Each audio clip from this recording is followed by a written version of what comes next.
പേഴ്സ്പെക്റ്റീവാണ് എനിക്ക് ഭയങ്കര പ്രശ്നമായിട്ട് തോന്നുന്നത് ഇന്നത്തെ കാലത്ത്. കാരണം നമ്മളെല്ലാവരും മാർക്കറ്റിലേക്ക് വന്നത് ഒരു നെറേറ്റീവ് ബേസിസിലാണ്. കാരണം നമ്മൾ മാർക്കറ്റിൽ വന്നത് യൂട്യൂബ് ചാനൽ കണ്ടിട്ടും അവിടെ നിന്ന് ഇൻസ്പിറേഷൻ എടുത്താണ്. കാരണം നമ്മുടെ ബേസിക് നെറേറ്റീവ് നമുക്ക് എന്താ കിട്ടിയത്, ലൈക്ക് മാർക്കറ്റിൽ നിന്ന് ഇങ്ങനെ പ്രൈസ് ആക്ഷൻ വെച്ച് ട്രേഡ് ചെയ്യുന്നു, ആ ട്രേഡ് എടുക്കുന്നു, ഇങ്ങനെ എടുക്കുമ്പോൾ നമുക്ക് ഇത് നമ്മുടെ ഇൻഡ്യൂഷൻ പ്രകാരം ഇങ്ങനെ പോകുന്നൊരു ബേസിക് നെറേറ്റീവിലാണ് നമ്മളെല്ലാവരും മാർക്കറ്റിൽ വന്നത്. ബട്ട് ഒരു ഔട്ട്സൈഡ് പെർസ്പെക്റ്റീവ് നിന്ന് നമ്മൾ നോക്കുകയാണെങ്കിൽ like just understand this, like ഒരു ഹെഡ്ജ് ഫണ്ട് മാനേജ് ചെയ്യുന്ന ആൾക്കാരും ഒരു അസറ്റ് മാനേജ്മെന്റ് കമ്പനി ആരും ഒരു പർട്ടിക്കുലർ ഒരു വ്യക്തിയുടെ ഇൻഡ്യൂഷനിലല്ല അവിടെ ട്രേഡ് എടുക്കുന്നത്. ഈവൻ അസറ്റ് മാനേജ്മെന്റ് ഡിപ്പാർട്ട്മെന്റ് ഒരു പോർട്ട്ഫോളിയോ മാനേജർ ഉണ്ടെങ്കിൽ ആ പോർട്ട്ഫോളിയോ മാനേജറിന്റെ അണ്ടറിൽ ഒരു റിസർച്ച് ഡിപ്പാർട്ട്മെന്റ് ഉണ്ടാവും. ആ ഓരോ റിസർച്ച് ഡിപ്പാർട്ട്മെന്റ് ഒരു ഡേറ്റ ബാക്ഡ് ആയ ഒരു കാര്യം കൊണ്ടുവന്നിട്ട് അറ്റ് ദ എൻഡ് ഗോൾ എന്ത് ചെയ്യണമെന്ന് മാത്രമാണ് ഒരു വെച്ചത്.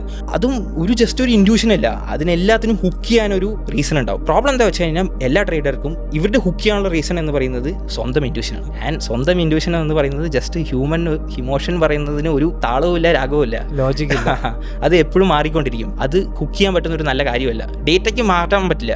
ഉള്ളത് നടന്നതാണ്. അതിപ്പോ ഞാൻ പറഞ്ഞാലും ആദർശ് പറഞ്ഞാലും ഡേറ്റ സയൻസ് അല്ല, മാത്തമാറ്റിക്കലി പ്രൂവ്ഡ് ആണ്. ഹെൻസ് ദ പ്രൂഫ് എന്ന് പറയണം.